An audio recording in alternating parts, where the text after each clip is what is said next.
Walang ulan pero hindi raw mawala-wala ang bahang pumeperwisyo rito sa Hagonoy Municipal Cemetery na problema sa loob ng napakaraming taon na. Nag-abot yung high tide, saka yung panahon parang habagat, lalong hindi na natutuyo.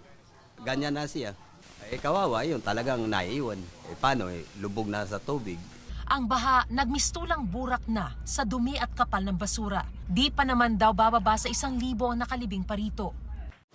Dito pa lang sa bukana ng sementeryo, aabot na hanggang binti ang baha. Pero habang papasok daw sa loob, mas malalim pa raw ang baha at mas delikado ito para sa mga dadalaw.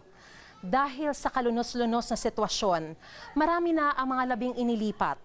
Pero paano naman ang mga naiwan dito? Lalo't papalapit na naman ang undas na pagkakataon sana na sila'y muling madalaw at madasalan.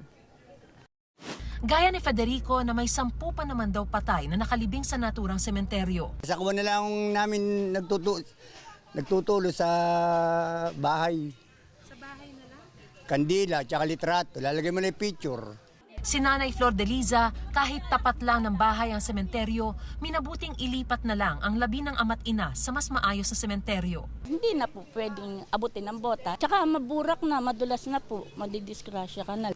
Sa di kalayuan, lubog din sa baha, pati ang mga mausoleo sa Raimundo Memorial Cemetery. Sa taas ng tubig, hindi na makita ang mga nakalibing sa gitna ng sementeryo.